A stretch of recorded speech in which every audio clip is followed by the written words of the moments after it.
And I'm excited to see you play a little more Monster Hunter Stories. When you and Tom were playing, what was like the last thing you did?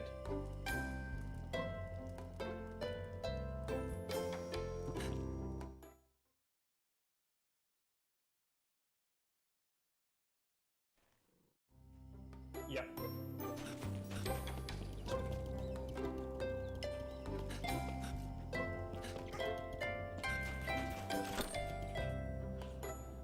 Oh, there's Gammoth in the game. Is that the next thing we're doing in our quest? Gotcha.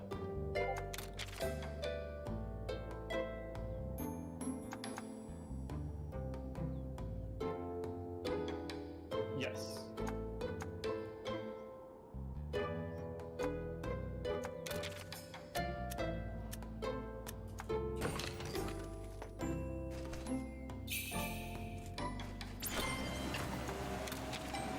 I guess let me do our social.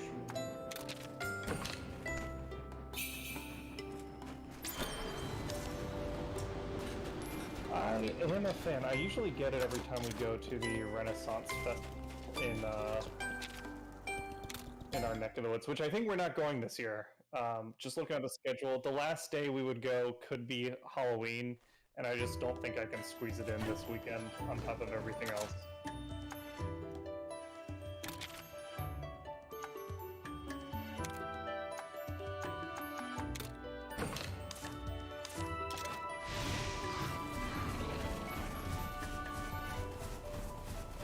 Oh yeah. I'm surprised by that. You'd think that California, like, you got pretty good honey production over there, I thought. Maybe I'm misremembering, but I thought like the West Coast supplied a good chunk of honey for the rest of the states.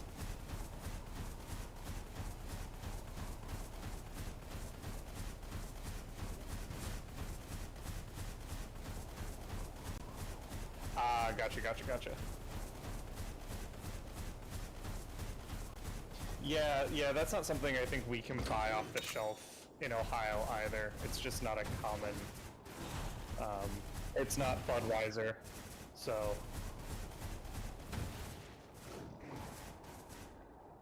Sky River. I dig it. Yeah.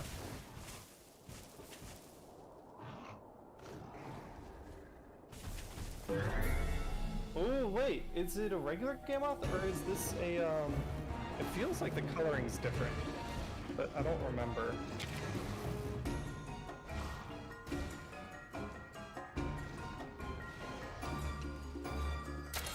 Gotcha. We'll definitely during the 24-hour live stream we'll be hunting Gammoth. That'll be part of the deal.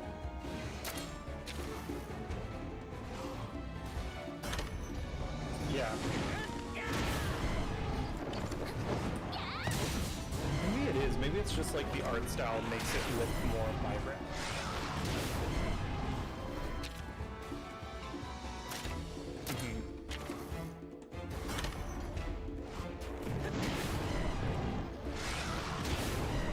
Yeah.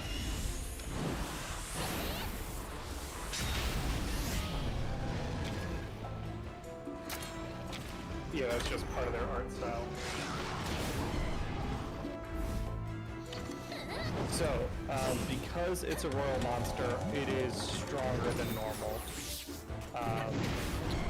But I like... Hey Cheryl, how's it going? I like that you're rocking the hammer. That makes sense, trying to break that head, break them tusks. Ooh, I love that it does it's a big stomp attack. That attack is terrifying in the Generations games. Because it's like, from my perspective, this seems like a small Gammoth. Gammoth is, I think, the biggest non-Elder Dragon monster in the series. It's just enormous. And so it, like, in the mountains where you fight it, when it does that stop attack, it just has, like, really crazy reach. Just smacks me out of nowhere. Oh yeah. So, I mean, it's been a couple weeks, I think, since we last chatted. How's things been going? We were talking about, I don't remember if we were offline or online, but we were talking about mead earlier. Okay. Yes. Which I did do. I guess I should answer if people are watching. We do have a question of the day. So I'll ask you the question of the day first.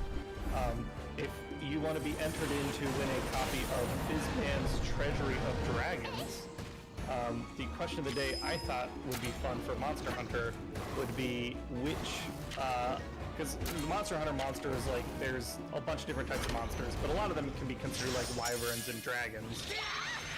Which Monster Hunter dragon would you like to see like a stat block for in D&D? Something that you can actually fight as a dragon. That's the question of the day if you're here to answer that. And yeah, Osprey, I'm curious, would you say Nargacuga, or would you not want to kill a Nargacuga in Dungeons & Dragons?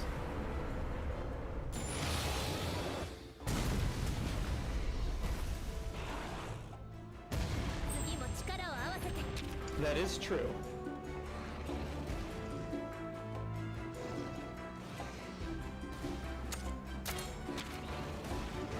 It would definitely be able to turn invisible, right? Or maybe have some sort of advantage on stealth checks. Oh, Osprey, I think they're struggling with volume.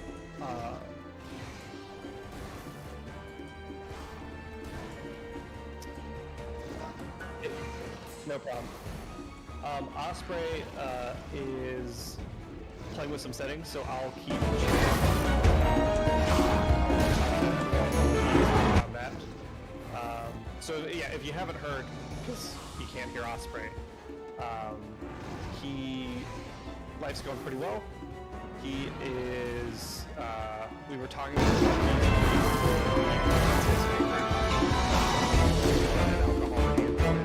he's having trouble finding it where he lives on store shelves. And that's where I was interested, because I don't think I've ever seen meat on store shelves. For me, it's definitely a like special occasion type beverage that I really only get. Yes.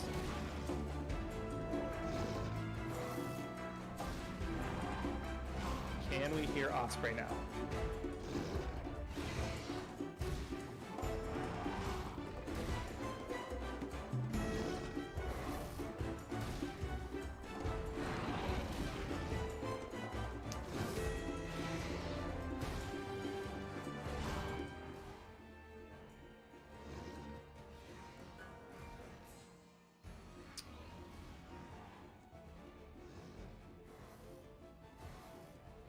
Yeah, no problem. Can you hear Osprey now? He did just talk a little bit.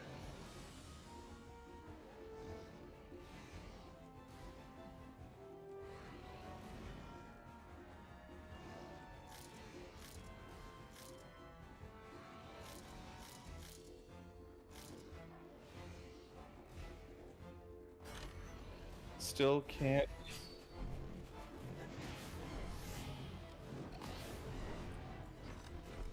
Still no Osprey. Game volume is good, but could be like 1% louder. Interesting.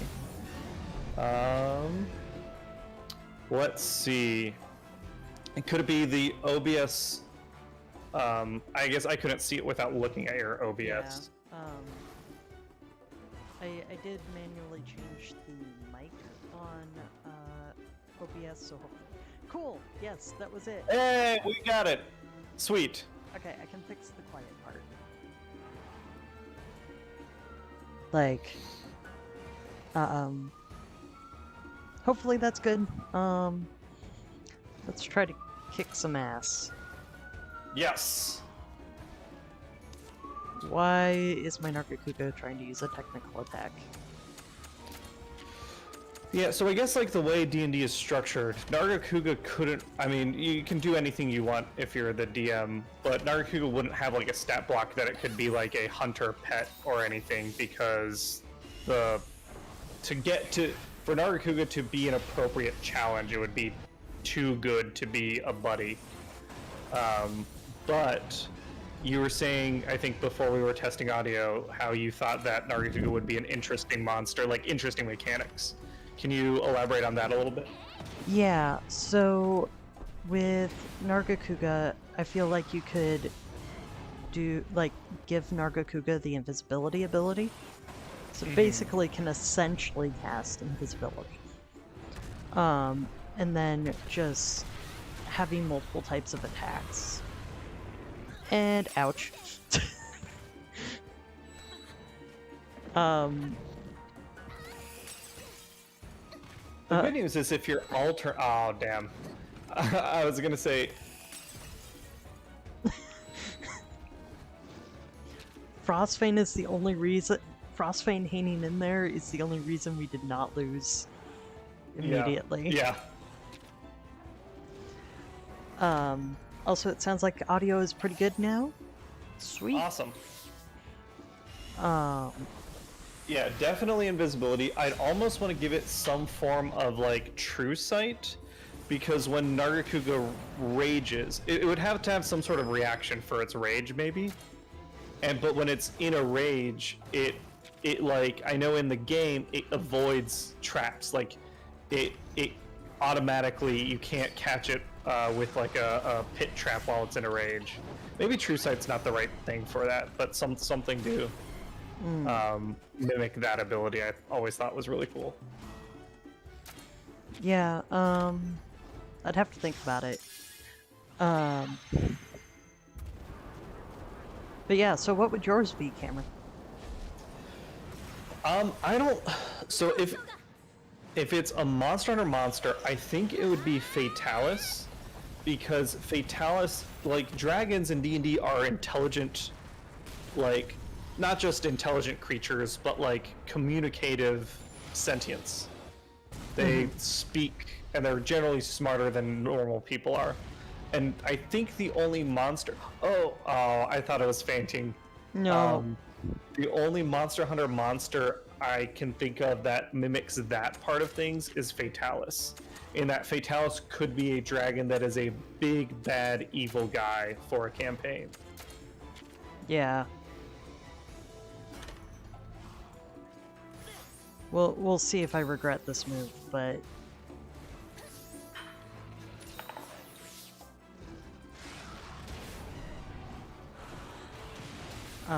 No, we're okay. I also like that you, and you probably talked about this last time, but you have a kitty dragon, and then your buddy has a kitty dragon, so Barioth and Nargacuga fighting together.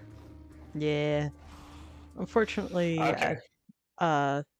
so for now, going to proceed with the story. I'll wait a few more levels, maybe take on Gammoth right before leaving the area. Yeah. Since Gammoth, if I recall correctly, I've only been able to fight in that instance. Yeah. So. But we were expecting it to be a very uphill battle from the get-go, so I don't think that wasn't surprising. Yeah. It was a long shot. Ooh, but you've got, what, an urgent quest or something? That's just the main storyline. I'm seeing gotcha. I'm seeing if I spy a spy kitty. A spy kitty. Oh, like the ninja cats? Yeah. Like, somebody said something about it in town. And I looked all over the place, but didn't see any kitty in disguise, so... Is it like how it was in Rise, where there's that cat, like that random cat in the wall? No, so remember how I was at the stables in Ruto Village and I talked to this one cat and she just kind of disappeared? Oh, yes. Yeah, I was looking for another one. Another situation of that. Gotcha. But anyways, proceeding with the story.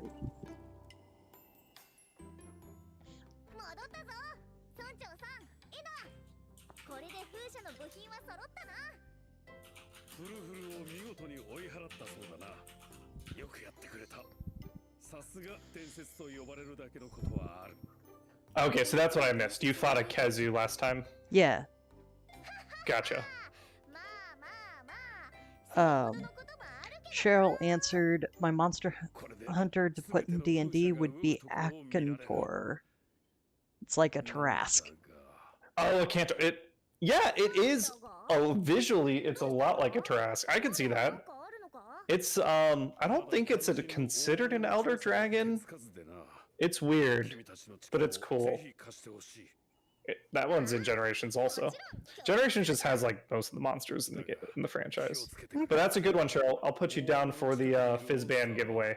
I am excited for that book, by the way. Comes out tomorrow, right? Yes, I had pre-ordered it ages ago, back when it was first an option, because I was still at my other job at that point. Yeah. And yeah, I am really excited to actually be able to sit down and read that. Yeah. It looks like a lot of fun, and it's a source book. So if anyone's out there, is she not cold? Nope. Like everyone else is like in thermals, and she's like, but I guess she's Wyverian, so she's got like dragon blood in her. Maybe she doesn't get cold or something. I don't know. Like none of the how the elves can always dress like hot regardless of the weather. Hey Guns Pony, how's it going? Hey Guns Pony. I love how everybody just stares at Navi like, Yeah. What the cat Get a wag. load. Yeah. But yeah, I'm really excited for the Treasury of Dragons. Yes. So have there been any preview stuff? I admit I haven't been paying attention. They previewed the Wyvern Hunter subclass. And the Moonstone Dragon. Ooh. Which looks absolutely gorgeous. I love it, and if I make a campaign, I'm totally including one because it is so pretty. So what does the moons? I guess you might have to fill me in on some Fizzband stuff. What I understand about it is that it is multiversal, so it's not like dragons of Faerun, right? It's dragons from whatever properties D&D has. Yeah. So it might be like dragons in Eberron, or dragons in Ravnica, or dragons in. I wonder if they would do Strixhaven to like tie it into the upcoming Strixhaven book. That'd be kind of a neat. Yeah. I know, like, it seems to be somewhat setting agnostic, not like completely. I think it still mentions things like the weave, but overall it's more, it seems to be like a general D&D source book with the draconic theme. Hey Boom Headshot! Gotcha. Hey Boom Headshot! So I'm really excited for that, because I really like dragons. Question of the day. The question of the day is, if you could take a Monster Hunter monster and put it in Dungeons and Dragons, which one would it be? And the reason I'm asking is because Fizzband's Treasure of Dragons comes out tomorrow, and it's all about dragons, and there's a ton of dragons in D&D. So if you were gonna, if for whatever reason Capcom collabed with Wizards of the Coast and you have the opportunity to pick a Monster Hunter style dragon, which one would it be?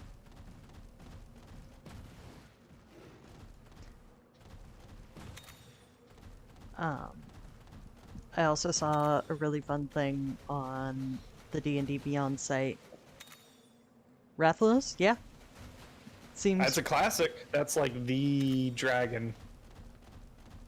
that would have been my instinctual answer, except for the fact that Nargacuga is just too cool. Yeah, it's like picking Charizard, right? Like, someone's got to do it. It's a reason it's the most popular pick, because it's cool as hell. Ooh, pink and red. Yep. It's not Anjanath. This is also a rare den, just heads up. Okay. That's why I went in. I was like, ooh.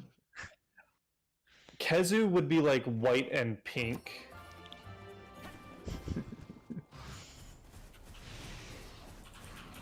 No comments. But yeah, I also saw a fun thing that I might do for Halloween next year, which is how to run Curse of Strahd as a Talk one-shot. about that. Yes. So, it also talks about what levels to have your player characters set the difficulty. So like, if you want to make it easy, here's what level you start your characters at. Here's what starting gear you give them. If you have such and such number of players, lower the level by 1 if you have that many, sort of thing. Yeah. So it's a really cool, handy guide. You know what? I'm gonna fight a Kezu just because you missed it. Yeah, and it's a really fun idea. Like we were talking about it earlier, and like it just seems fun. I got no idea what that fucking egg is. I thought it's like Palomu, but we've seen Palomu, and that's not a Palomu egg. Mm-hmm.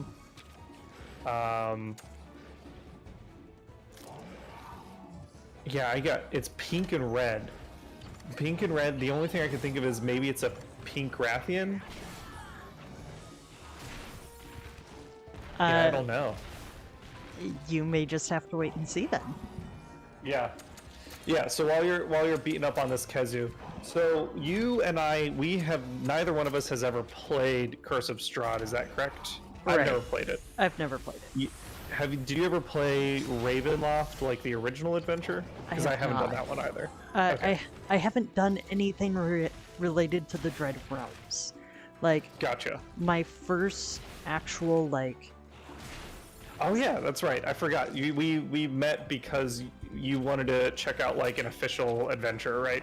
Right. The closest I'd done was some of the stuff from the starting box, where I was running part of Lost Mines of Phandelver with my parents as the players. Yeah. Also, Kezu is just very, very ugly. Even in this game, that makes things cute. Yeah, Kezu's just not a good look. Giganox is the better Kezu. I said it here. Hey, Alucard. But yeah, so I think that would be really fun. I didn't have time to coordinate something like that. Honestly, I feel like if I was having a regular D&D night at my place, it'd be the perfect in person. Yeah. Jet dragons? Oh, Valstrax. Okay. Oh yeah. That'd be a cool one. Valstrax would be a cool one. It's fast as hell, so I'd give it a mechanic where Valstrax every round, when you go back to the top of the initiative order, it moves up a place in the initiative. Ooh. So it's like it would have legendary actions, it would have layer actions, but it would also have that to like give it even more action economy.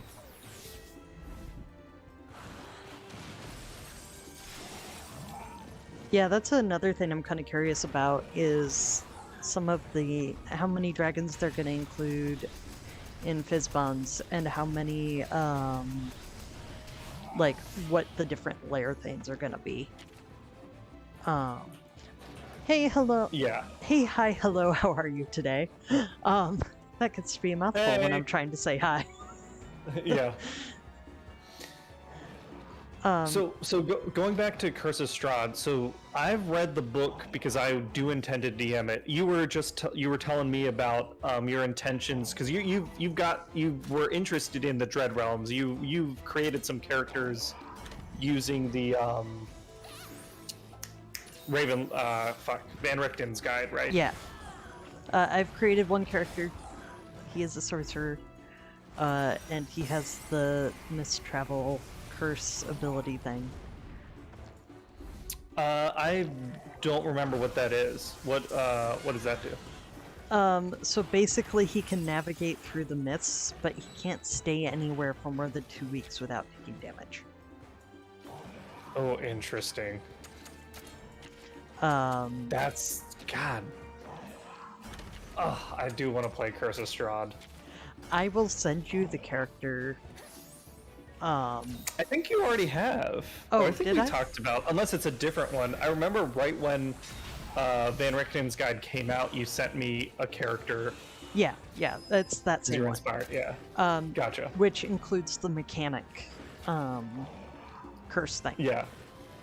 Yeah, I'm trying not to announce things too far ahead of time on the channel, but at some point in the future, my intention is to run a full Curse of Strahd campaign, but using... I know Van Richten's Guide came out after, but I still want to use, like, those resources.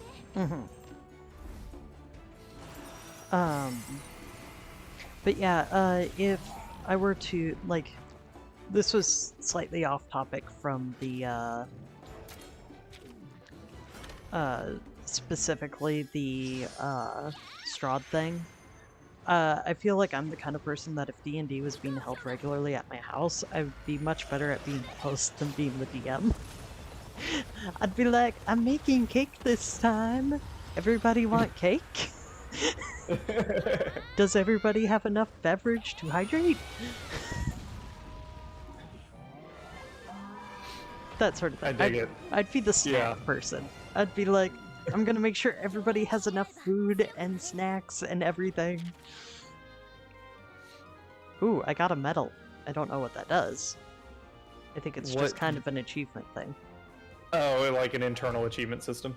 Yeah. I wasn't sure if you meant you don't know what that specific medal does, or if you meant you don't know if medals like do anything in the game in general. Off the top of my head, I don't know what that one does, but I got a thing about Monster Breaker, so I'm guessing it's related to having broken X number of parts. Gotcha.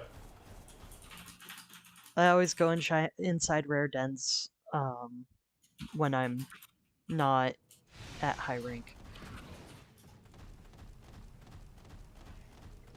D&D stories. We're talking about D&D in general and kind of ideas about running things and stuff like that. Yeah. I don't think I have a D&D story since the last time. Hey, Cameron. Yeah. Oh, red. Wait, that's the egg. Okay. Okay. God damn it. Yeah, that makes sense. I thought you would figure it out the second that you were like, oh, that one's in here. Yeah, okay. Yeah, if red Kezu's in the game, it's a red Kezu egg. Gross. But it is a rare monster. Yep. Red Kezu, what, instead of doing thunder damage, it does something else? I don't remember because I don't remember. Because I don't use Kezu. Yeah. Kezu, anyone who suggests putting Kezu in D&D, that does not qualify you for a giveaway entry. Just because you hate Kezu. Yeah, because we're a family-friendly stream, and Kezu has no place here. But Kezu's literally on screen. Ugh. Twitch is gonna send us a content warning. Can't be showing that. Can't be showing that on screen. Can't show the dick dragon. Yeah, yeah. We're live streaming. If we were recording and then post editing, I would 100% blur out Kezu every time it appeared. Oh yeah, there's another royal monster. Oh, Zynogar. Oh, I take it I need to face Zynogar. You don't need to. I know it's going to be a really tough fight, but Zynogar's a good one. Nate's missing it. Nate's missing a little puppy action. Actually, tell you what, let me get to the next catavan stand. I'll go back to town, I'll hatch the egg, I'll pick up some stuff. Just make sure I'm all healed up and ready to go. And then I will do a fight against Zynogar. I don't know how well I'm gonna do, but I will at least give it a shot. Yeah, basically. Can't hurt to try, right? Yeah. It's not like I lose anything when I lose. As long as I can, like, get right back here. Which was my main concern. But... Yeah. So Cheryl, I actually don't think I don't think I've played D&D in the last 2 weeks because I had to cancel the session that we were gonna try and do last weekend. Mm-hmm. And I tentatively said maybe we'll try it this weekend, but I don't think that's going to be able to happen either. It's just too busy. And then Nate's Avernus campaign, we also canceled that last session. He doesn't know it yet. Tom, if you're still listening, I'll spoil it for you. I'm slowly smuggling us from his Discord server to the Arbitrary Hero Discord server because I have admin permissions on the Arbitrary Hero one. So I can do all the calendar stuff that he doesn't want to spend time doing. Because Max didn't know about... Nate organizes things kind of on Facebook and a little last minute. So one of our friends who's not on Facebook wasn't aware that the session was canceled. Oh dear. Yeah, Tom, everyone's already on the Discord side. Max created a channel and he gave everyone permissions, so... Yeah, exactly. Oh, speaking of Facebook. Facebook kept freezing my computer. Yeah. Like, also that's now 2 Kezus on screen just from hatching. Yeah. Yeah, both colors. Ugh. Hey, thank God they never did. Well, maybe not thank God. Maybe it's a missed opportunity that we never got a deviant Kezu. That we could just call something really pervy, because all the deviants have like really weird names. Veiny, triumphant Kezu. Well, no, what's the descriptive word for penises? Turgid. They call them turgid sometimes, which is not sexy. No, neither is Kezu though, so... Yeah. Slimy, turgid Kezu is the deviant Kezu. Yeah. Anyways. Actually, I don't know Japanese that well. Because deviants is what we call them in English. I bet you they don't call them deviants in Japanese, because isn't deviant like the word hentai in Japanese means deviant?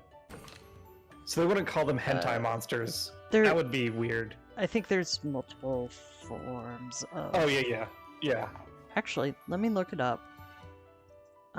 Since we're curious. Oh yeah, I haven't seen your team recently, so what we got? Kenshin, love it. Ratha, Great Jaggy. Oh, Great Jaggy doesn't have a name. Thompson. Oh, right, you were telling me about Tigrex's name. Yo. Is it your son? Yeah, so Tom was very amused. I do not know those kanji, so I cannot pronounce it. I can pronounce the katakana and the hiragana. I don't know that particular kanji, so I can't pronounce it. So I don't know. So on to Zynoger.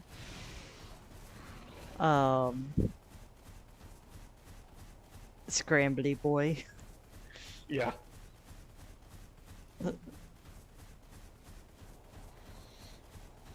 Zynoger would not be in Fizzbands because Zynoger is not a dragon. He is a fanged beast. I mean, would Nargacuga technically count? She's a pseudo-wyvern. I don't know. That's the thing. If we're getting strict about definitions, I don't even think Rathalos would count. Rathalos is 100% a dragon. I guess I don't know. In D&D, maybe you know better than I do. Do wyverns count as dragons in D&D? I mean, I haven't read the book yet. No, I know, but like just from other. Okay, confession time. I don't think I've ever fought a dragon in Dungeons and Dragons. Oh, neither have I. Okay. I assume because you said you love dragons. I assume that you've like thrown it into a homebrew campaign at one point or another. I barely DM'd before. Okay. So we've got when you join our next campaign, we have a rule in campaigns that Nate DMs that on someone's birthday they get to pick a birthday monster, and it goes into the next session. So like that would be an opportunity for you as a player to put a monster in the game. Okay. I mean, it'll have to wait till Sunday. Well, are we counting when I'm celebrating my birthday this year or my actual birthday?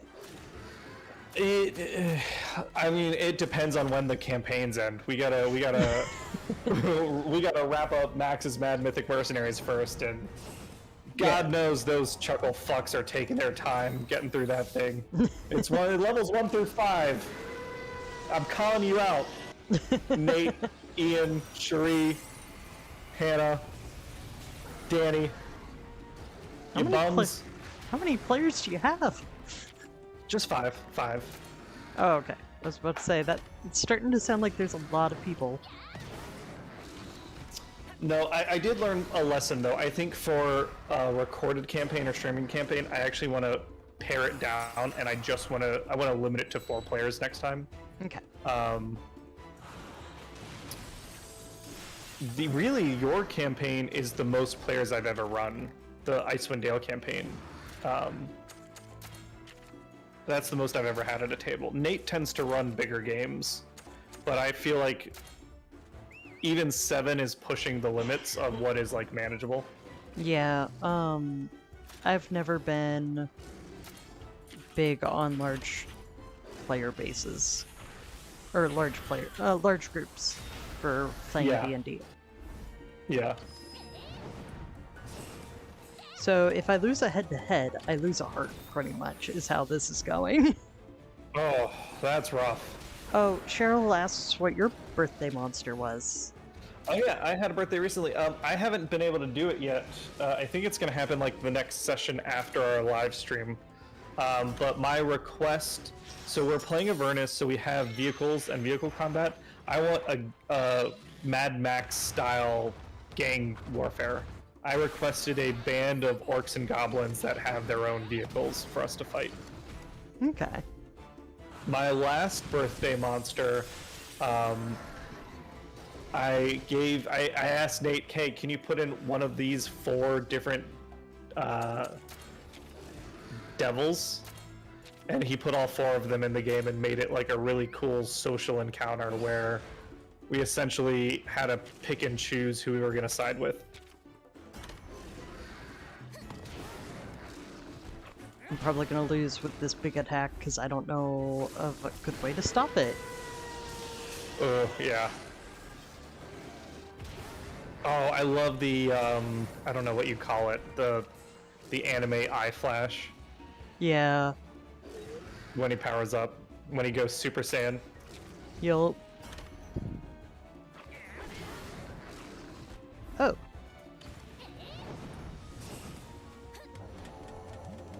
I did not realize the attack pattern was changing. Oh dear. It is a tough one.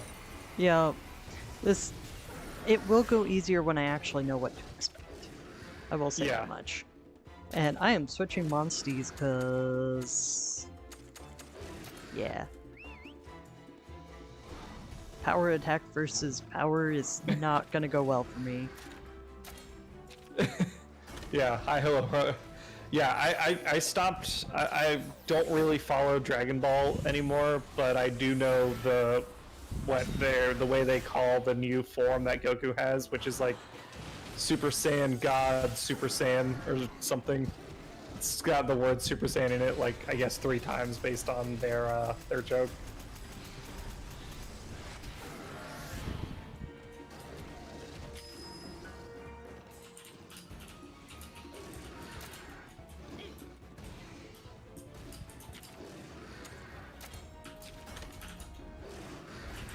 What? Why did Avina suddenly decide to do a power attack? Avina, why? Mixing things up, even if they don't need to.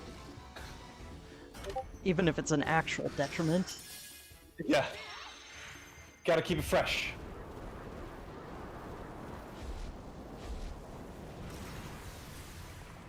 Oh, nice! How were the bandit rabbit folk, as far as fighting them? How do you say it? Are they Heron gone? I guess it's Heron gone because they're referencing hares. I have no clue. That's why I'm not saying it out loud. It's because I don't even know how to pronounce it. Hey, I broke apart though.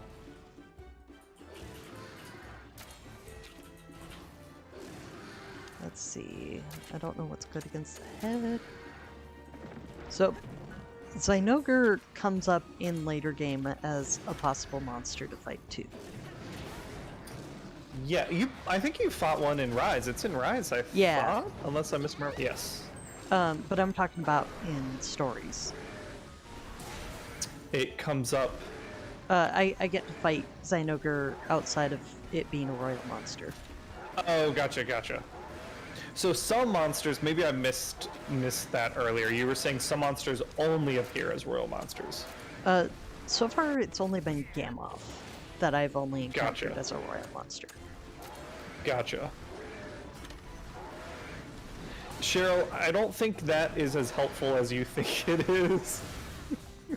Unless you're probably fucking with us. In that case, good one. Osprey, what do you mean? It's not how it's pronounced. Look right there. That's how it's pronounced. Parangon? Aaron, yeah, I got no idea still. Yeah, I remember you were telling me you play one as a. I think you were telling you play one as a character, which is neat. But is it true that like all the combat encounters in Wild Beyond the Witchlight are entirely optional? Because I think that is the most exciting thing I heard about that book. Because I felt like up until Icewind Dale, like they're the three pillars of D&D that they claim there are, which is combat, exploration, and social.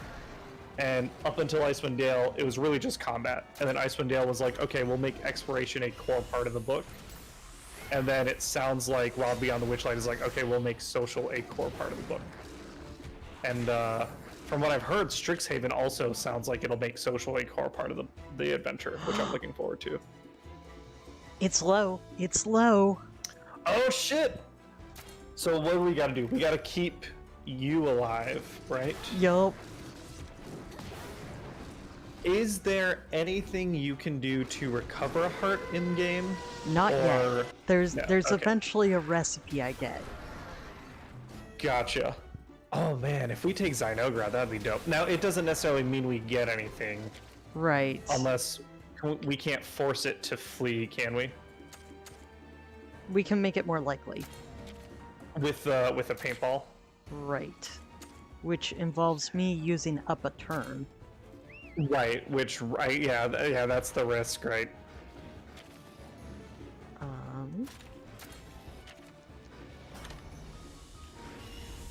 So first off, I'm going to do this attack.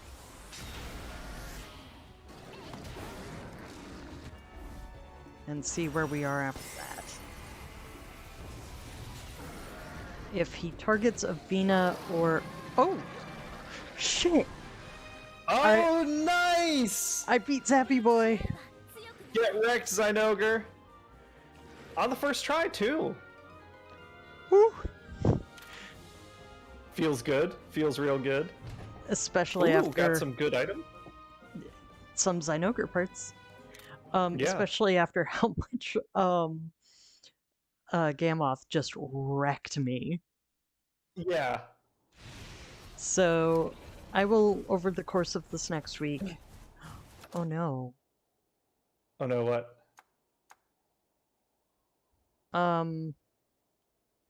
I wouldn't be able to put Zynogur in my party. Zynogur's Why a is that? speed monster. I'd have to get rid of Kenshin or Thompson. Oh no! And I'm not doing Damn that. it. Yeah, that's fair. I am gonna go back to town to restore my heart still. Yeah. And there's no chance that rare den is a Zynogur den. If it's spawned Right. near it, Right. it's you specifically need Zynogur to retreat. Yeah, because in this region, Zynogur isn't an available egg, as far as what's in the dens. Gotcha. I don't know why I automatically just went to the catavan stand instead of using my menu, but oh well. But yeah, I beat Sinogre first try. Feels good. Heh. Alright. Time to head back to Glacial Peaks, since appearing in town automatically heals me. And returns my hearts. I don't have to go to, like, my room or anything.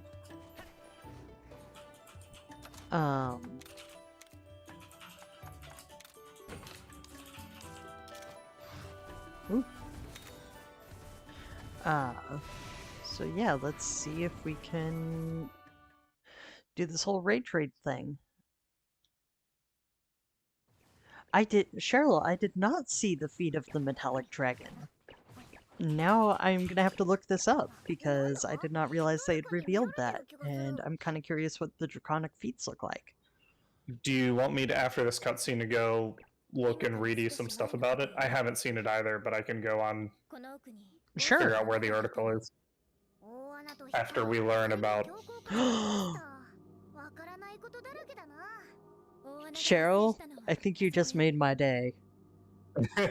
Dragon ASMR.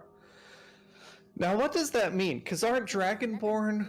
I know, Dragonborn are not... So, ASMR are descendants of Devas, of angelic beings. So, a Dragon ASMR would be someone who's descended from dragons, which Dragonborn are not. They were created by dragons, if I remember my lore correctly. I think it depends on the setting. Yeah, that's fair. But, so, fun story. Before Divine Soul Sorcerer came out, I always did Draconic Sorcerer because I really like dragons. Yeah. So if I could do kind of a combination thereof... Yeah. Well, yeah, you could, yeah, because you can be Divine Soul Sorcerer as your class, because the Divine Soul Sorcerer spell list is just so good. And then you could, yeah, whatever this Dragon ASMR is thing. Yeah, especially if I could do, like, a specific element type.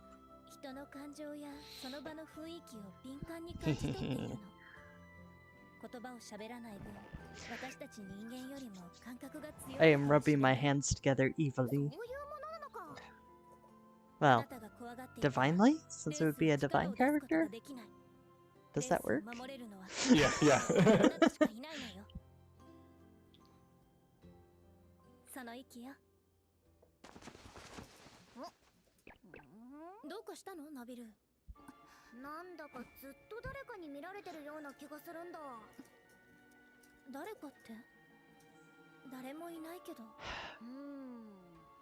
Navi. No! Why are you being this way? Yeah. Ooh, what's popping out? Oh. Glowy, glowy. More rage. Right. Based on our screenshot, I'm assuming we gotta fight a Celtis queen soon. Yeah. Oh, so Alucard, so basically it starts at Strahd's castle, and you basically have 4 hours to defeat Strahd, and Strahd comes and comes and toys with you every 4 hours, or every hour. And then once it's time for the session to be drawing to a close, Strahd shows up and initiates the the fight, whether you're ready or not. Which I thought was I kind like of cool. that. Yeah. I dig that. That does sound like a lot of fun. Also, okay. Hi Hello had a funny comment about Celt Yas Queen. I can't do the voice. I know like the way it's said. The Yas Queen sort of thing. Yas Queen, yeah, yeah. I'm bad at it too. Don't worry about it. Okay, so here's the article that I think Cheryl was referencing. Channel the might of dragons with 3 new feats from Fizban's Treasury of Dragons. chief amongst these are it's a bunch of new player character options are included in the book, not just like dragon stat blocks. These are represented in manifestations of your character's draconic heritage, powerful rewards offered by group patrons, which it's got a link to, or boons characters earn from vanquishing a powerful foe. So there are 3 feats: Gift of the Chromatic Dragon, Gift of the Gem Dragon, Gift of the Metallic Dragon. Well, I guess we'll just go in order. Gift of the Chromatic Dragon. Chromatic dragons, I think, tend to be evil in Faerun. Again, my dragon lore is not great. So chromatic tend to be evil, metallic tend to be good, and the gemstone tend to be neutral. Gotcha. Characters with this feat can use a bonus action once per long rest to infuse a simpler martial weapon with elemental magic, causing it to deal an extra 1d4 acid, cold, fire, lightning, or poison damage for 1 minute. I don't know if that's great. I mean, that's neat, but I'm surprised it's a long rest instead of a short rest. A character can use their reaction to grant themselves resistance to an instance of whatever type. The number of times they can use this reaction is dependent on their proficiency bonus. Interesting. Okay. So, okay. But that's not the one Cheryl was talking to us about. Here's the gem one. Gift of the Gem Dragon bumps up characters' intelligence, wisdom, or charisma by 1. Oh, okay. I mean, that's good already. Like, just a straight up... And it doesn't... Normally they have that limit where you can't go past 20. Ooh, Jade Baroth. Speaking of gem dragons. Yeah. Except not very draconic. More like dinosaur. Yeah. Gemosaurus Rex. A character with this feat can use their reaction to let out a burst of telekinetic energy when they're attacked by a foe within 10 feet of them. If the enemy fails a strength saving throw, they'll suffer 2d8 force damage. And that's just a straight reaction? The number of times a character can use this reaction is dependent on their proficiency bonus. Okay. So they have a finite number of uses, but that's still good. That's actually funny. That's very similar to a homebrew ability I gave Alu in the Waterdeep campaign. She is babysitting a god right now, and if it freaks out, she essentially bursts telekinetically, but it does not target enemies. It just hits anyone within 5-foot range of her. So most often it's used by the enemies to hurt the party. Gotcha. Gift of the Metallic Dragon. So this is the spicy one. This is the one that Cheryl was telling us about. A character with this feat learns Cure Wounds and can cast it once per long rest without expending a spell slot. Alternatively, the character can spend a spell slot if they prefer to cast Cure Wounds at a higher level. So that's kind of neat. That, like, the ASMR don't have Cure Wounds, but they have a, like a Lay on Hands pull as a racial ability? Yeah, they also get the light cantrip. Yes. When a character with this feat is attacked or sees another creature within 5 feet get attacked, they can manifest spectral dragon wings from their back as a reaction. Oh, okay, so this is like the ASMR Shroud. These wings offer a bonus to the character's AC equal to the character's proficiency bonus. The ability can be used a number of times equal to the character's proficiency bonus. Okay, so now, I think, Cheryl, I can see what you're saying. Like, it's a feat that gives you some similar ASMR flavor, if not the exact same mechanical functions.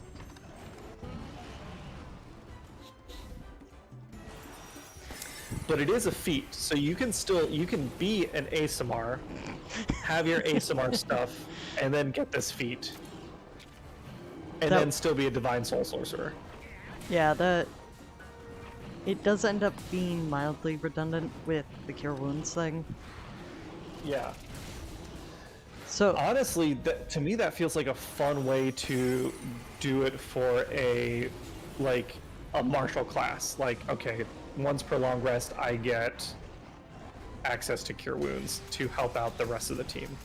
One of my characters that I wanted to run that I never got a chance to run all the way was I wanted to be a barbarian that was more about helping people, and his rage was actually like a stress-induced rage, so he doesn't rage voluntarily. And I wanted to, I gave him like a feat, a medic proficiency and stuff to, because he wants to be a healer, but that's not what like he is. And the goal was to, if I played him in a campaign, to eventually have him die by choosing to heal someone versus actually attacking. That part won't happen anytime soon. Yeah, so time for one of my pet peeves with Dungeons and Dragons, and part of why I want to create my own system. Yeah. D&D, if I try to double down on some flavor, too many times it creates redundancies. And they don't have a solution for that. Yeah, you get more options to do the same thing rather than being able to stack it. Like, Azamar and Favored Soul both get the light cantrip, if I recall correctly. The game doesn't really give me anything for that. Yeah, it would be nice if, like, I know, like, right, if someone casts a darkening spell, it puts out the light cantrip. It would be cool for this example, if, like, okay, I get the light cantrip from 2 sources, so the light cantrip becomes a stronger light spell. Right. Or something. Like, one thing I was reading through the rules for Pathfinder 2E, and one thing I liked is in a couple of cases where it's possible for redundancy, they're like, oh, hey, do this if it would result in redundant things. Yeah. Boom Headshot, I'm not specifically playing Pathfinder, but I do have the books from a Humble Bundle thing, and I was trying to at least make a character and go through the rules, so I could have a better idea of how Pathfinder is built, because I haven't played a lot of tabletop systems. I've played more LARP systems than I have tabletop. Yeah.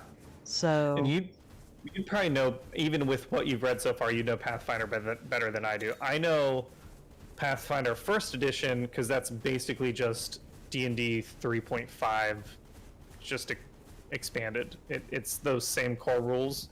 But then when I look at different RPG systems, I tend to play stuff that is very different from D&D entirely. Pathfinder, that's still a D20 system, right? Yes. Yeah. It's still a D20 system. It's still very similar to D&D in a lot of ways. I'm not gonna lie, I've been getting a little spoiled with D&D Beyond. Because... It's so convenient. I know, because like one of the things I was running into was trying to fill out the character sheet while I was trying to track everything. And I'm just like,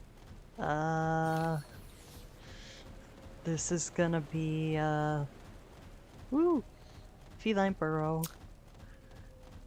Ooh, what's this mean?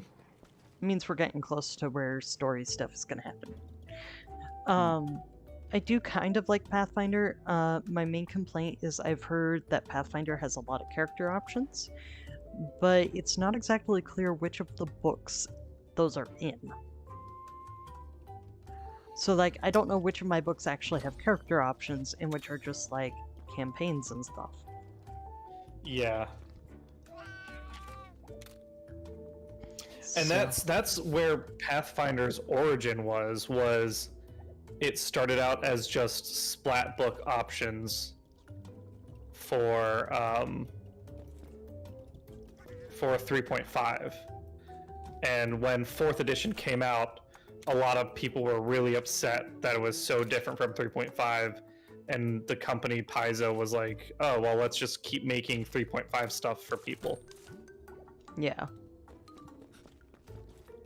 So, yeah, I never actually finished making the character, in part because I ran into the same exact problem I have run into with every tabletop RPG system I have ever played or looked at, and that is crafting absolutely sucks and is not really well done in a way that you can actually incorporate it into your character in-game. It's always all between games. It's it's always represented as a downtime activity. Which, I have a fun idea for this, for my system.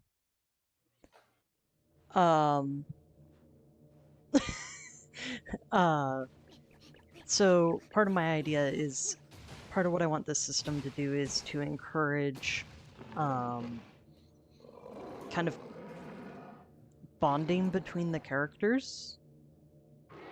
And like one of the things I want to do is, one of my pet peeves with how things typically tend to go is there's not really a great way to facilitate role building or role playing at the end of the day in game. Like, it's just, okay, we go to bed, we maybe have a conversation, but there's no, it's really hard to really include flavor. Hey, I know this guy. So what I want to do is start being like, okay, so on top of your 8 hours of sleep, you spend some time unwinding before bed. What does your character do? And you can do like crafting. The idea is you would be able to do like crafting stuff, make some progress on stuff that doesn't require like portable crafts sort of thing. And then you could also do things like, if you do such and such workout thing, you get a slight boost to some of your combat stuff the next day. Alucard says, if TTRPGs weren't already my thing, TTRPG with crafting is 100% not my thing. That's fair. It's not for everyone. But yeah, I like the idea of it being like, hey, you can show your character is such a crafter by having them do something every night to work on a project. Yeah. They literally, this is something they do all the time. I wonder if that stems from, and again, I'm sure the RPG companies' marketing departments really scratch their heads trying to figure out like how to get reliable data from their customer base. But because like, okay, you do an online poll, well, you're only getting responses from people that play and are online, and that's like already a small subset, right, of your customer base. But I wonder if it's never prioritized because for whatever reason they think that like the typical campaign is like the way Adventures League one-shots work, where it's like downtime just doesn't happen at the table. It's like only adventure time at the table. And like I feel like most campaigns that I run and have played in aren't actually like that. The downtime is very much part of the game. Yeah, like, I want to be able to include things that actually make it easier for the other players to see a little bit of the life of the character. Yeah.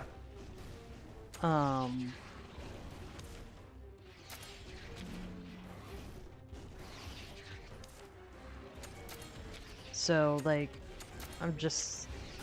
Because one of the things I want to do is, it's really hard to develop chemistry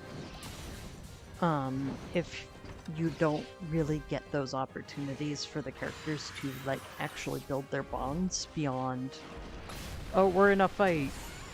Like... Yeah. That's something that I've, like...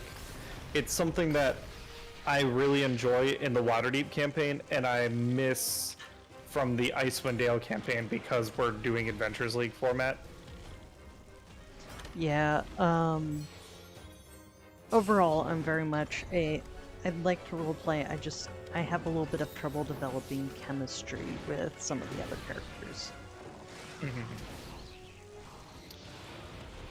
And I also don't know how receptive some players at the table would be to, like, spending time focused on that.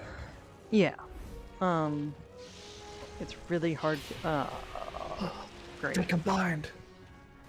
It's Mega Celtis Queenzord. She was kicking my butt in G rank in Monster Hunter Generations the other day. They gave her some, so this is a monster from 4 Ultimate, and they gave her some new moves in Generations for G rank, and I was not ready for it. So, clarify for the Monster Hunter Universe newbie. What is G rank? Is that like high rank? It is the step above high rank. So when the expansion to Rise comes out, they will add G rank into the game. We know this for sure. Generally, it might not be called G rank, but yes, that's every Monster Hunter game release. There's a base game that has low rank and then high rank when you go online, and then there is an expansion to it that adds high rank to the village stuff and G rank to the online stuff. The only exception to that was Monster Hunter World, where they added something like G rank. They just called it Master rank, but it was G rank. Okay. So the new the new content in Monster Hunter Rise Daybreak, Yeah, Daybreak. will be Or was it a Sunbreak? mix Sunbreak. of you'll have village quests, which will be high rank, new high rank stuff, and then you'll have a G rank or master rank area. Now there are things I don't know that aren't always true. Sometimes they add a new village, like it's just a new area for you to go to, but not all the time. Sometimes they add a new hunter hub area. So like where we go to meet up for quests, they just add a new area for that, but not all the time. But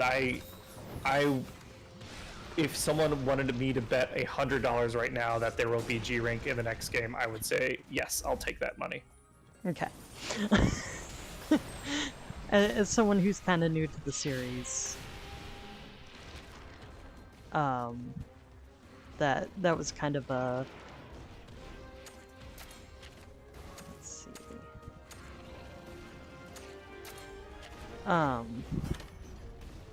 Oh, that clarifies things. Hi, hello, how are you?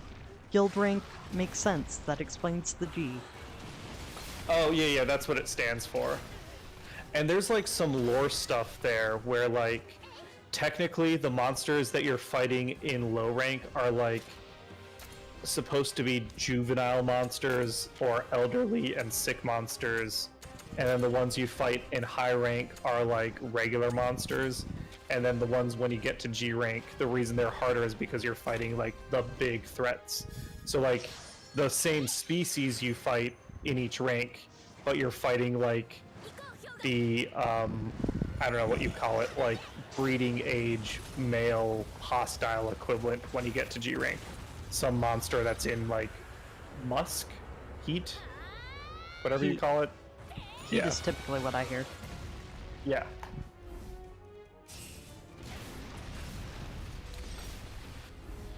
But maybe they'll call it master rank because I feel like G rank, it makes sense in Japan because what the first Monster Hunter game came out and it was called Monster Hunter, and then the first ever expansion came out and it was called Monster Hunter G, and it added G rank.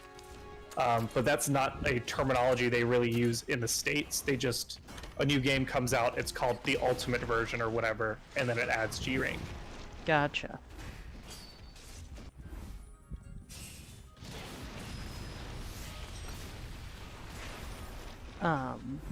Okay, so I'm kind of curious to see what happens. You know what my first thought was with the dragon that showed up?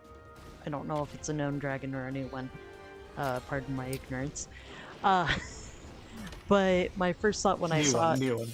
Okay, my first thought was, hello, undead lich. Or lich dragon. Yeah. This looks like a lich dragon to me. Yeah, 100%. Some sort of like vampire thing or whatever. I mean, I'll be really curious to see, because it definitely, right? It seems like they're gonna do like Western style monsters, is what the marketing was like. okay. Like the base game is like Oni, and then the new game seems like it's liches and all sorts of stuff. I feel like I was getting some Castlevania vibes. Ooh, yeah. Which Alucard might appreciate. For Also, sure. This is rude. This is so rude. Summoned another one. Yeah. She does that. It's mean. How dare.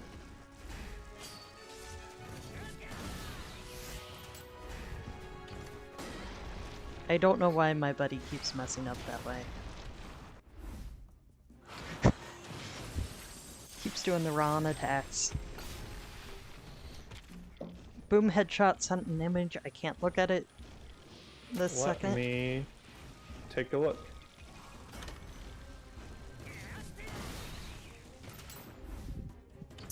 Oh, it's a comic. It's a good comic. Okay. It's a Monster Hunter comic. It's the joke is that, and you've experienced this. The older Monster Hunter games don't teach you very much, and they are pretty unforgiving. So it's based on your and other people's experiences as players. Prepare to hunt. Welcome to the world of Monster Hunter. You damn greenhorns. One of the monsters raises their hand. Is this the tutorial? And the leader is like, what's a tutorial? And then it's just like a Jaggy like eating someone. It's great. That was why I didn't get into Monster Hunter originally, actually, was the lack of tutorials. Because I was like, I can't figure out what I'm doing. Just without any sort of, like, it just wasn't a thing that I was able to figure out on my own. Hey, NoobTube! Yeah. Hey, NoobTube!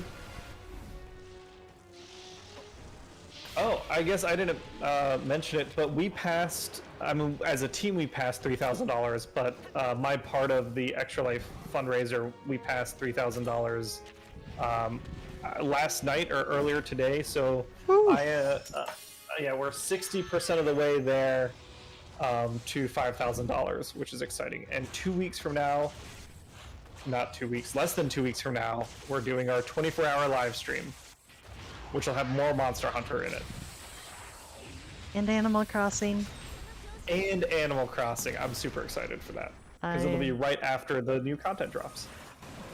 Yeah, I'm really, really excited for that, because part of why I actually paused playing Animal Crossing was because I actually was frustrated at the lack of options for how to design things.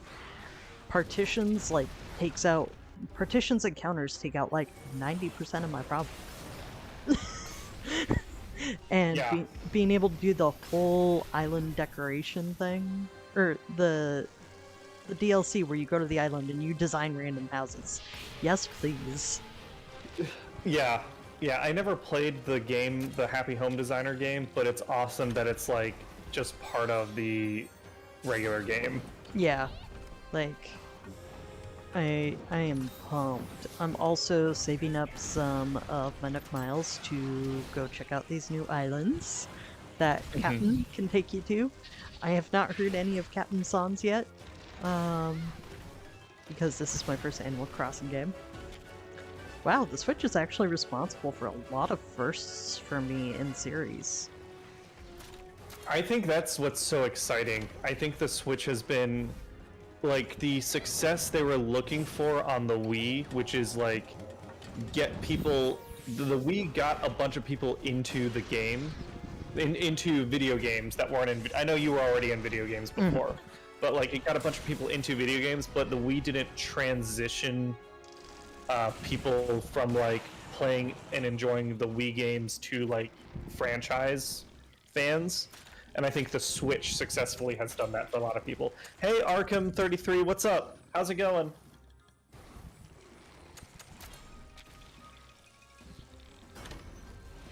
Arkham, I wanted to check to see, did you get, have you seen the third-party Transformers news that came out of TFCon?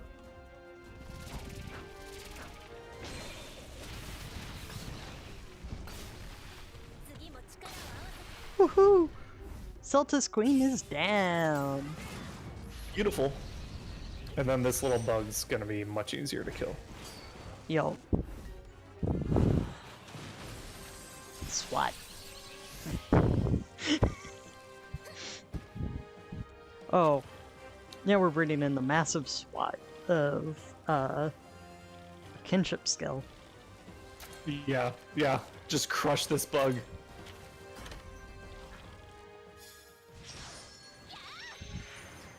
Uh, I haven't had a chance to look to see, but I saw the slides from the third-party panel went up, so I gotta check it out at some point, Arkham. oh, speaking of checking things out, did you ever watch those trailers I told you to watch for Legends Arceus? Oh yeah, let's talk about that. Let's talk about Pokemon. Did you see them? Yes. I think the thing that hyped me up most is like we're getting a new Zoroark type, and I don't know if I can pronounce that right. Zoroark. I never actually looked at that part yet. What got me pumped was the research. Yes. The research stuff. And it makes sense, right? Because like if this is in the past, or whatever, like yeah, they know less at that time, which is weird because we as players know more. But yeah, that does look like a really neat mechanic. I am totally, like, once I know for sure I will be able to get this game, I'm getting this game once it comes out. Or pre-ordering it, possibly. Yeah, I don't know when it's coming out. January. Oh, okay, so not that far from now. It feels like forever, though. Oh, That's so I'm gonna suggest you not say anything for... No, it's not this cutscene, it's a different cutscene, never mind.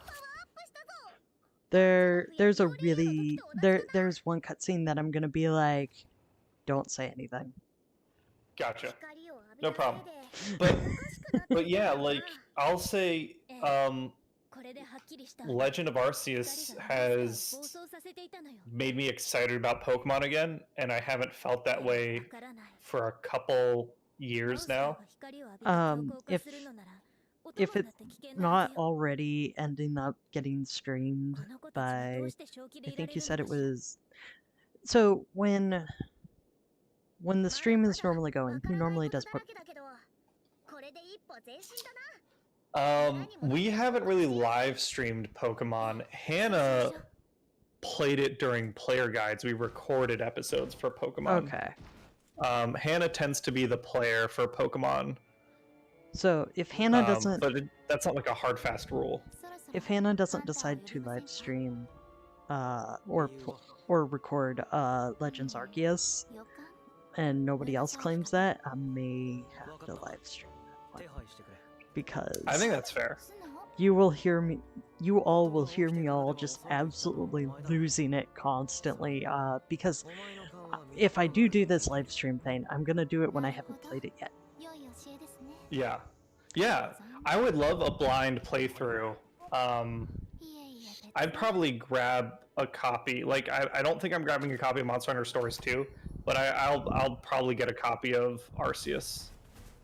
Okay. Now, I always pronounce it Arceus. Oh, I could be wrong. I feel the same way. But don't take like I'm saying it with confidence that I did not earn. Okay, so the reason I'm saying I pronounce it Arceus, is it seems kind of weird with how specific Japanese tends to be with spelling. For the same letter in the name to make different sounds. Fair. Not that it really fits Japanese pronunciation, but yeah. Why am I running around? I can just teleport back to town and report in that I... Where do I get Arceus from? I'm planning Greek? No clue. Odysseus? I know it's not spelled nearly the same way. I'm gonna have to look it up now. Sorry, what were you saying? No, I misunderstood what you were saying when you said get it. I thought you were talking about the game, and I was like, well, I'm planning on getting it on the eShop. Yeah.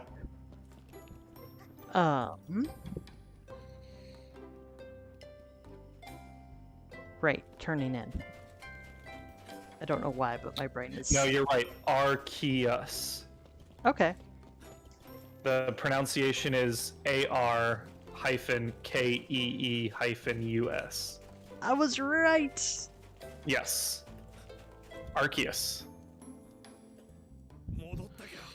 Which makes sense if, like, there's some phonetic root of, like, archetype.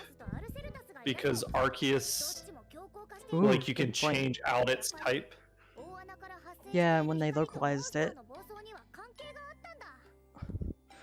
Kind of like how Squirtle is a combination of turtle and squirrel. Yeah. Yeah, which I didn't know until someone pointed out to me. I thought it was turtle and squirt. I mean, that might be too. Yeah. I didn't talk with the actual people who came up with it. Mm-hmm. Hey, it may be just because it worked both ways. Very true. But yeah, I'm also excited for the Diamond Pearl remake. I'm less excited about that. Diamond and Pearl were my favorite Pokemon games. They're the ones I put the most time in. But the idea of revisiting it doesn't generate a lot of excitement in me. Not that I think there's going to be anything wrong with the remakes. I just, like... It's not the same. It's not even that it's the same. It's like, maybe it's too much the same. It's like the way I feel about Disney CGI remakes of animated films. Like, I've already done it, and I enjoyed it, and I don't need to spend money on it again. See, for me, I'm excited because it's, oh hey, I haven't gotten to play that in a while. Time to start a new save, do a replay, and get some shiny new graphics on top of it. Because I am a very aesthetic-driven person. Yes. I really, really like aesthetics. Like, I'm kind of hardwired. Like, part of why I'm like, okay, I have to get into art. Oh, we just got a donation. Thank you, Nicholas Eklund. Thank you, Nick. Yay! But yeah, part of why I'm kind of hardwired to be an artist, I feel like, is because I tend to lean a lot into, like, I care a lot about aesthetic. Like, you've seen me playing Monster Hunter and being like, I gotta put together a cool looking outfit. Can't wear armor.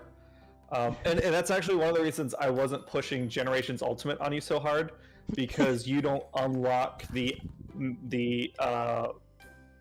transmogrifier options until late G rank. It's like you gotta spend like 50 hours in that game before you unlock the transmorg options. That's 50 hours assuming I'm competent at that one. Well, we could smurf you up. That's fair. And it would be weird, but the core skills are there. You figured out Rise, you'd figure out Generations. Okay. It just plays slower with less movement options. Okay. It's weird when you can, like, see into Nargacuga's tail. Yeah. It does get kind of weird. I'm trying to think. I guess I don't really run into that in the main Monster Hunter games, and I never really paid attention to it. But now I'm gonna have to, like, try and pay attention to it if the camera will clip through monsters. Yeah. I can't imagine it, like, avoids it somehow. It's got to do it. But yeah. Speaking of Animal Crossing, my plots for crops are all set up. Oh, yeah. They're fenced up. Yeah, you were sharing some pictures earlier, I think. My pumpkins are actually in colored rows. Yes. Your island is much more, and that goes back to what you were saying about aesthetics. Your island, it seems much more organized than mine. Mine is still very haphazard. So for me, with my flowers, I'm taking a slightly different approach. For my flowers, there's a section on the, there's a cliff on the way up to the campsite that I put kind of in the back, where I'm just kind of throwing all of the flowers up there. And then what I'm doing is I'm just kind of letting them fill it up so I have kind of a flower field back there. Yeah. So like as it rains and occasionally as I water the crops, or the flowers, it will become just kind of a general open flower field with no actual specific plan. So it's a little Gotcha. more of an aesthetically planned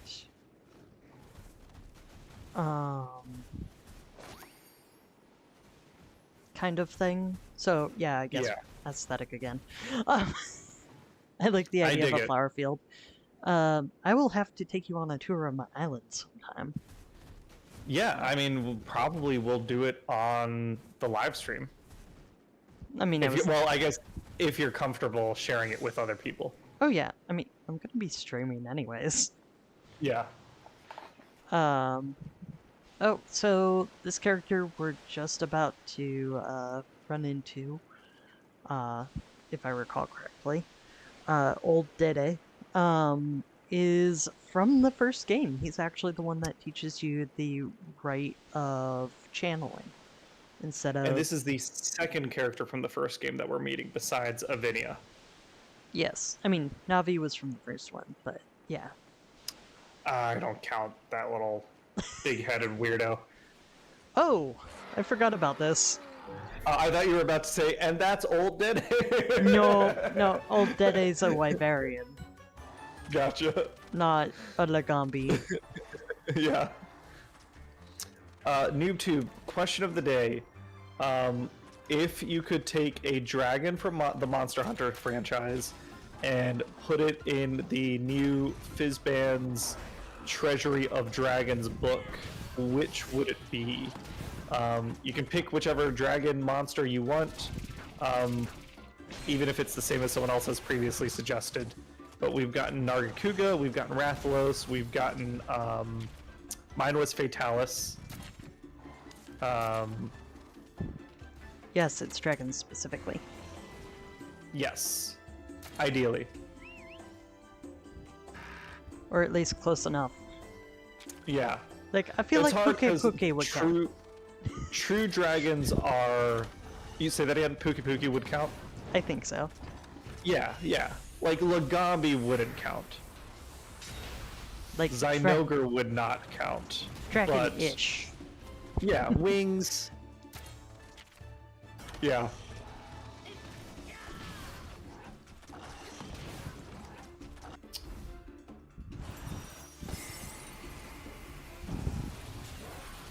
And to absolutely nobody's surprise, I said Nargacuga. Yeah.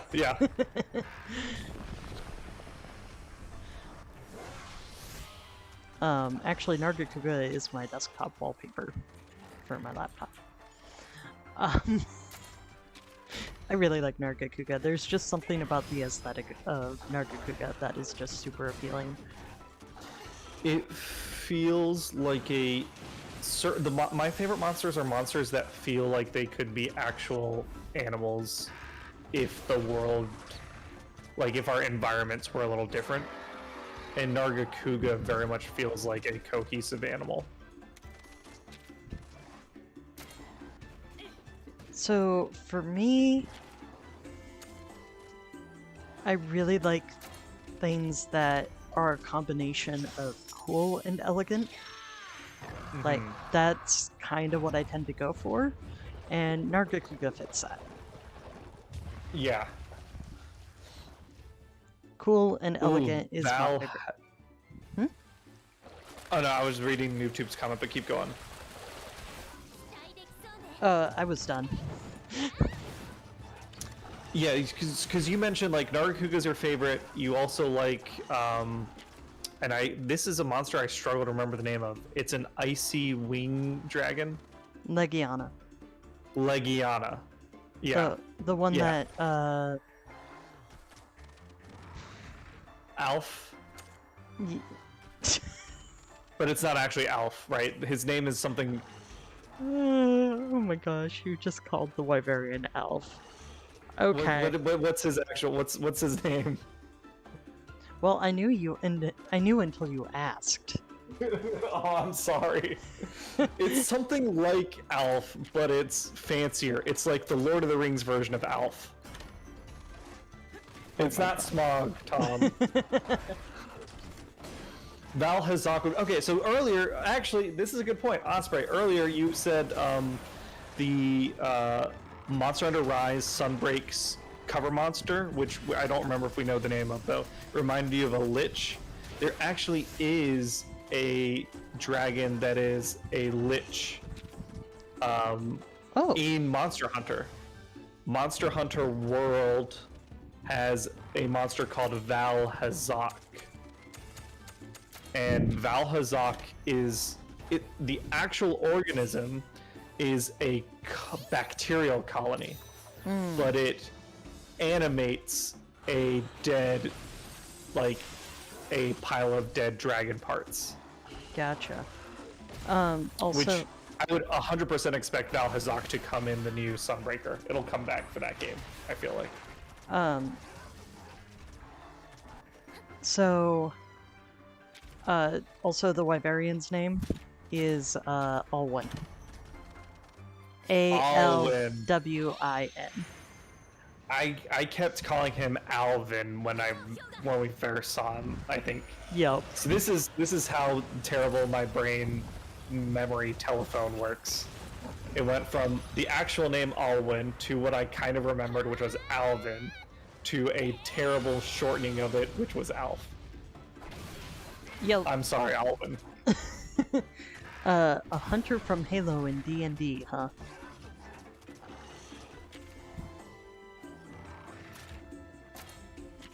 I don't know what that... I would need that elaborated for me. Look at chat. No, I know. I'm asking Tom what he means. Okay. They're made of... that sounds disgusting. No, thank you. Oh, those are hunters. Yeah. No, thank you. I'm just gonna say I'm not a fan of creepy crawlies, especially those that are swarming.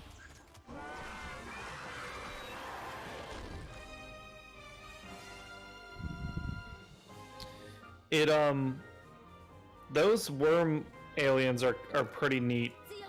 It's like a colony of worms that just work together to create like one or like a superorganism that's like humanoid, but its flesh is made out of individual worm bits.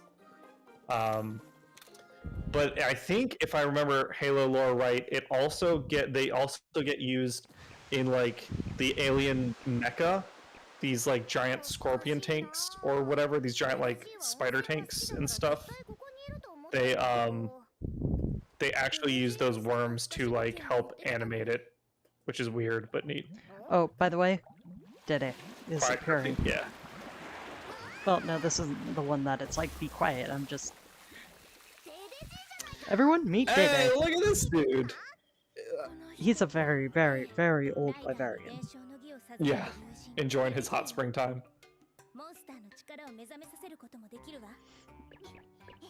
He is the one who introduced the player to the rite of channeling in the first game. And he's kind of a silly prankster at times.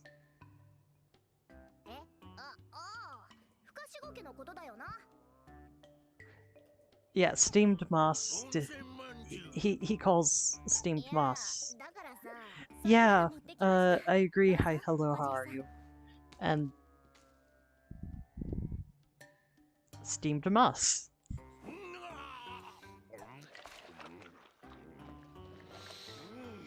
He reminds me of... what's the mountain people from Legend of Zelda? Oh, watch my character. Yeah. Did you see my character in the background just being like, Yeah. Is he gonna pop out? I want to see his legs. Because the Wyverians have unique leg structure that they never really show off in Monster Hunter.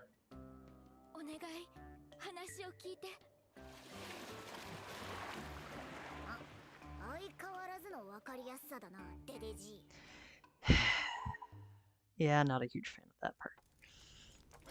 Yeah. There's his Oh leg. yeah, he's got Wiberian feet.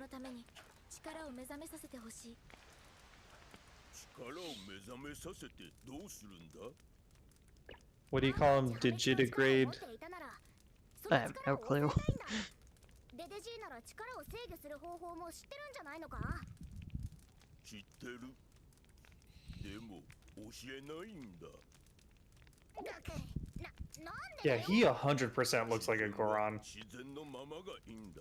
So, fun story, I've never actually played through an entire Legend of Zelda game, and I've only played part of Twilight Princess and some of Breath of the Wild.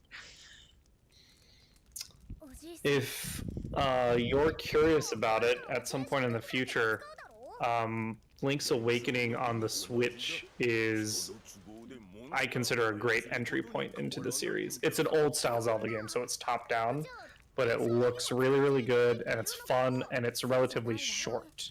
Okay, It's so only like 15 hours. I've looked at that, and I've been tempted to get it multiple times. I'll have to wait till I'm, like, you know, consistently getting more income. But, Right. but I looked at the art, and I almost got it just for the art. Yeah, it's super Like, cute. The graphics just made me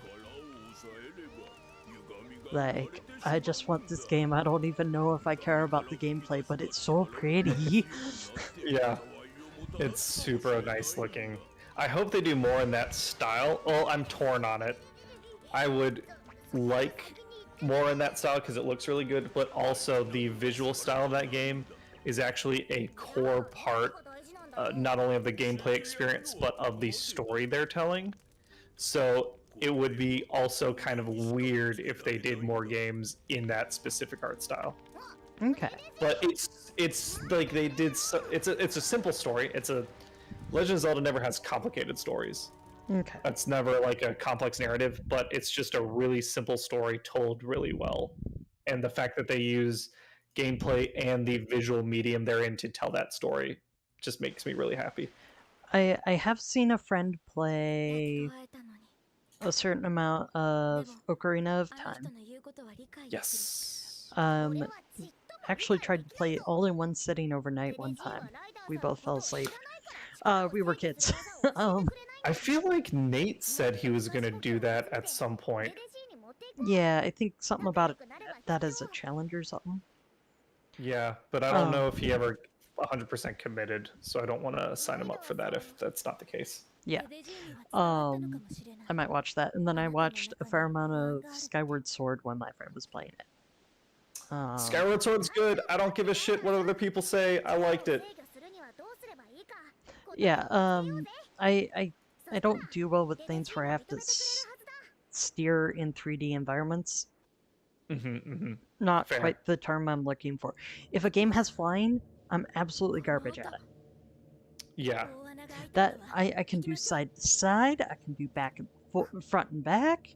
I cannot do up and down on top of that.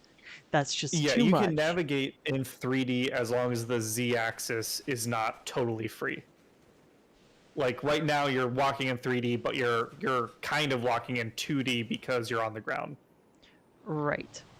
So I'm not sure if I can get to a good stopping point by 5:30. At this point. We can, if you want to stop a little early, that's okay too. Or now that we kick Zynogra's butt, do we want to fight it again, see if we can get it to retreat? Yes, let's try that. Because I kind of don't want to stop early, but I also don't want to keep going with the story if I'm just going to have to stop at a bad point. So...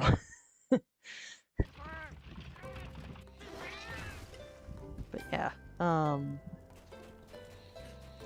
and I'm not gonna lie, I kinda am bad at going back and playing older games because I find it harder to enjoy games if, oh, we're getting a cheer for Zynogra Egg. Let's try it. Yep. I was just coming back to town to heal, but if I don't like the graphics, it's hard for me to enjoy the game. So going back and trying to play older games, unfortunately, does not work very well for me. And I know it sounds kind of shallow, but I have to enjoy the visual. Yeah. Like what you were saying earlier about Monster Hunter, or not Monster Hunter, Pokemon Diamond and Pearl. Like, you're excited that you don't need to go back and play the DS version. You can go enjoy the remake when it comes out. Yeah. I totally get it. For me, I tend not to replay games at all. That's actually part of the reason that I'm enjoying doing the channel and player guide so much is like for Pokemon, for example, I don't want to replay a Pokemon game, but I have fun if I'm hanging out while Hannah's playing a Pokemon game. Yeah. I just tend, once I've experienced something, I tend not to go back for whatever reason. And then there's me who likes to restart a lot of games a lot. Like, I'm one of those people, I like the familiarity. I find it kind of comforting. Like, that's just a thing for me. Yeah. Hannah does that with TV shows. She mentioned she was reading an article, and I think she told me that the suggestion from the article was that it was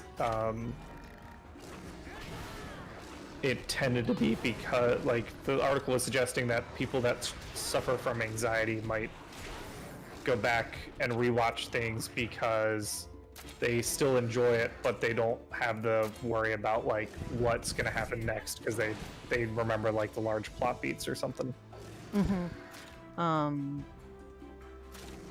Yeah, for me, a lot of it has to do with like the anxiety, the PTSD, the whole 9 yards.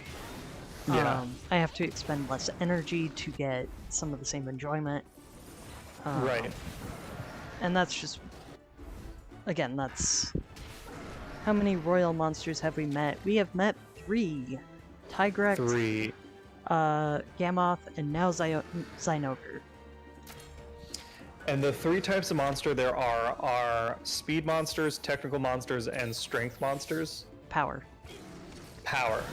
Zynover and Tigrex are both speed monsters, and that's the issue is Zynover, Tigrex, and Nargacuga are all 3 speed monsters, and you tend to want 2 of each type in your party, and you've already got Nargacuga and Tigrex filling slots. Yeah, that's how I kind of tend to run things in case one of my, like, if I'm like... Redundancy. Well, like, if I'm up against a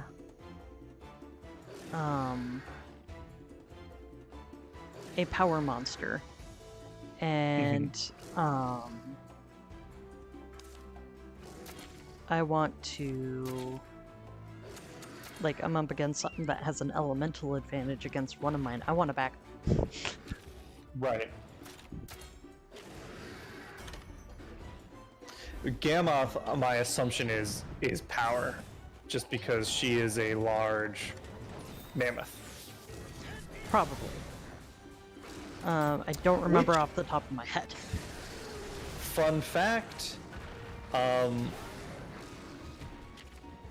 besides the monsters who have their sex as a subspecies, like, or not subspecies, as a species, like Rathalos being male and Rathian being female, Gammoth is the only monster species in the game that is always female. That was like a weird note they had in Monster Hunter Generations. That Gammoth is female. Every other monster you tend to fight is male, unless it's like it's, what do you call it? Sexual Dimorphism. Dimorphism, that's it.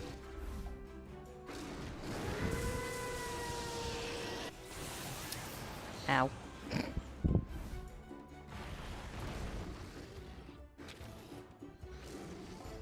It makes me feel more comfort seeing that the the health bar on Zynogar now that we've fought it once. Mm-hmm. It's like, oh, we're like a quarter of the way through its health. Yep. And now I know the patterns. So I can be like, oh, like, you'll notice we're pretty far along and we're not 2 hearts down. Yeah. Now, just because we beat Zynogar does not mean that we're ready to fight Gammoth again, I would assume. Two Right. royal monsters being in the same area doesn't mean they're at the same power level. Well, and a lot of the hard part with Gammoth is Gammoth takes down a Vinia super fast. Yeah.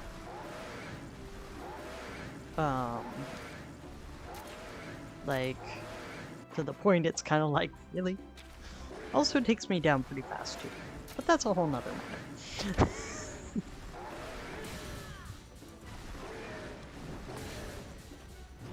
Oh, right in the face.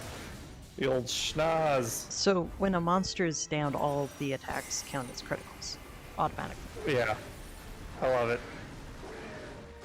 I wasn't sure if that come up yet. Guns Pony had a question. Guns Pony had a question. That's not really a question for me. That's a question for Tom, who is not on stream with us today, but I think he's been watching bits and pieces. I think he is still working on the footage from the Leo builds that we've done. There'll be at least one more Gundam build video. And I think his intention was to do more, but I don't want to put words in his mouth about his goals. Right now, we're 100% focused on the 24-hour charity live stream. And then after that, we'll essentially, we'll do the live stream on the 6th. And then that weekend after will be a nice little break. And then the weekend after that, we'll probably have a channel meeting and figure out what we're doing next. I know Osprey, he's mentioned that he wants to do Dragon Warrior Builder. Dragon Quest Builders. Dragon Quest Builders. 1 and 2. Yes. So we'll be like reallocating our live stream slots and that sort of stuff post 24-hour live stream, which is also a time when we'll be discussing things like Gundam episodes and things like that. Also, sometime in November, I'm looking at starting my art stream. Yes. That's going to be on my own channel. Yes. Which you are on Twitch. Osprey _ Rune? No, just Osprey Rune. Osprey Rune. When I start, actually, when I have an actual concrete time and whatnot, I will share like a link and stuff to the channel. Yes, and I believe anyone who's subscribed to, or not subscribed, following us on Twitch should get an auto notification whenever Osprey does drawing, because I think Tom set things up that way. For you, dolls. From what I understand, how it basically works is if they go to your page, it'll have you all hosting me, so my stream will show up on your channel. Does that mean, I guess I don't know Twitch enough, I'd assume that means that whoever's watching from our channel counts as a viewer for your channel, hopefully. I'm not 100% sure. We'll figure it out. I'm brand new to Twitch, so I've been learning everything as I go. That's fair. We're not that new to Twitch, and I still don't know shit. I also did make it so that if anybody's looking at my channel, when I'm not streaming, it will stream whatever Arbitrary Hero is streaming. So, I also have you all posted on mine.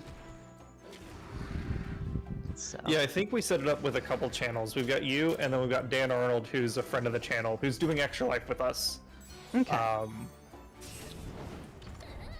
Yeah, I'm still learning all those Twitch features. Oh, the big... Yeah, I love her little rock solo. I might have with the horn. I'm probably gonna have to throw the paintball this turn. Oh yeah, look at that. We're freaking rocking, and no feints. Yup, it's amazing Yeah, what happens. you were totally right. Yeah, you're now that you're like you know the shots and stuff. Tom says, Guns Pony, we've done a test pilot for the Gun Applause show. He still needs to edit. But yeah, so more Gundam is coming soon. Oh yeah, we could do a Gundam game either on Livestream or on Player Guides. Is there? I haven't really game? played. There's a ton of Gundam games. I haven't really played any of them, but I know they exist. I did not know they existed. The Super Robot Wars, I think, is one. You know what? I have the sum of human knowledge at my fingertips. Let me look.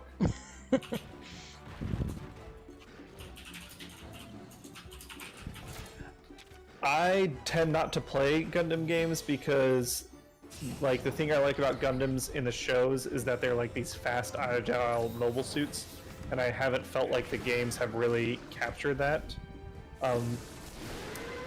List of Gundam video games. All right.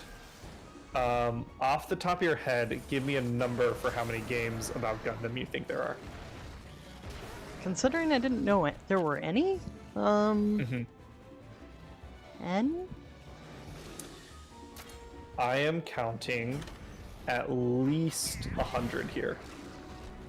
But I'm betting that a lot of these are like Japan-only releases. Okay. I'm gonna pick a random one. Don't see any on... Oh, Nintendo Switch. Here we go. SD Gundam G Generation Genesis. SD Gundam G Generation Cross Rays. I don't know what that means. I don't remember if it's been 3 turns since the paintball, so just to be safe, I'm gonna throw a paintball. Fair. Just back off, Sign-Ogre. Go home, so we can steal your kids. Universal Gundam Century Online. No. What's like... we still won. Get Yep. some more part. Whew.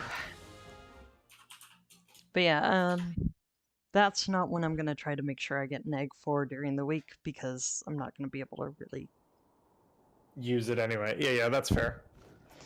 Cheryl, what about Nate's D&D show? So Nate's, I'm sure you saw Nate's episode 2 of Nate's Infernal Travel Agency came out this past Sunday. If anyone's curious, he does a 10-minute short story where he takes a couple sessions from our Avernus campaign and does an abridged version of that story, which I find fun. I recommend you check it out. Nate isn't the greatest about promoting himself and being his own advocate, despite me. I'm essentially, let's be honest, I am the team nag. So I know he hasn't like put it on social media anywhere, despite being encouraged to do so. I don't know when episode 3 is coming out. There was a release date, but I don't want to say that publicly because just in case plans have changed on his end, I don't want to put a commitment out there that he is unaware of. But I believe he is working episode 3. Cameron, and that's something we'll talk about at the next meeting. Yeah. You are the coordinator of Arbitrary Hero. Like, that's what you are. Yeah, coordinator. That's a better way to put it. I think I've told you this story, right? Arbitrary Hero originally was not my idea. I just take someone else's idea and run with it. It was our friend Max's idea. It started out as a idea we had in college for us to make a video game so we could get invited to go to E3. Being dumb college kids, not understanding that if you make a video game, you have to pay for an exhibitor's booth. You don't get a free invitation. Then Nate was the one that was like, hey, I'd like to do Let's Plays. And then I took that idea and went insane with it.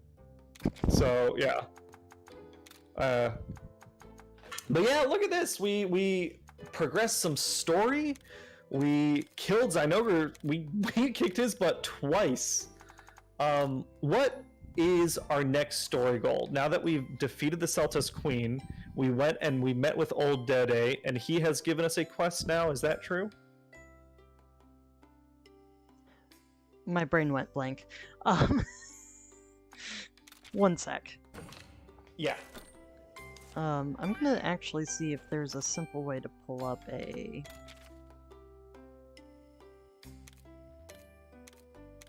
story quests. That's all subquests. Oh, story quests. Story quests. So, If with a clouded head, you need to go last. That's not very helpful in like, here's the next thing you do, is it? I think right now we're just kind of going to a location and we have a sense of dread. Gotcha. Okay, so if we go to the map, we'd see where we're going. Yeah. But we'll do that next time. Yep, next time. Yeah, as usual, it was awesome hanging out with everyone. And, Yeah. I'm not sure. I'll probably hop onto chat on Tuesday for Torture Tuesdays. Fuck me. Yeah, I totally forgot to plug. Okay, so stuff that's coming up. Tomorrow, Nate and Ian, and I think maybe Tom will be playing Dark Souls. They'll be doing a live stream then. And I believe, Tom, if you're going to be there, you can run another question of the day if possible. For the Fizzband giveaway. That giveaway winner will be announced this coming Saturday, and Saturday we are doing a ton of stuff, which we didn't even talk about, I think. Cheryl, if you're interested in D&D and tabletop RPG stuff, 4 of the members of the team are going to be live streaming different tabletop games that aren't D&D. I'm going to be doing something called Skeleton Adventure. Osprey, you are doing... The Myths... one that the name escapes me at the moment because I did not Mythic actually... History. It's so basically the idea is that you are creating a myth as you play the game. You're coming up with this myth story. It utilizes tarot cards for kind of figuring out what happens and that sort of thing. So And you I'm and excited. Nate you're going to be at that table together. I And believe so. then Hannah will be in between our two things. She'll be doing her own thing. I'll put it in the YouTube community tab. I'll put like the schedule breakdown for that. So that'll happen Saturday. And then after that on Saturday, later in the evening, we will be doing our test live stream, which is when I'll announce the winner of Fizzband. We'll pull that name live and announce that. And then the week after that weekend is our 24-hour live stream, which we will be publishing that schedule this coming weekend, probably after our test stream, to confirm which games we're doing. So yeah, we got a busy 2 weeks ahead of us, and we hope you're all able to join us for them. Yeah, super excited about that. I'm also really, really excited for the 24-hour live stream. Animal Crossing. Yes, if I can pull it off, I'm gonna try to have the DLC for that, because things are starting to get back on track. Yeah. So after bad luck, we thought there was going to be some more bad luck, and then it turns out it was just an error. So That's always good to hear. Yeah. yeah, we thought there was an electrical problem with the car. Turns out there was it was something that could be fixed by trying a 5th time to reinstall the headlights. So anyways, good night everyone. I hope y'all have a good evening, and see you next time. Good night. Thanks for playing.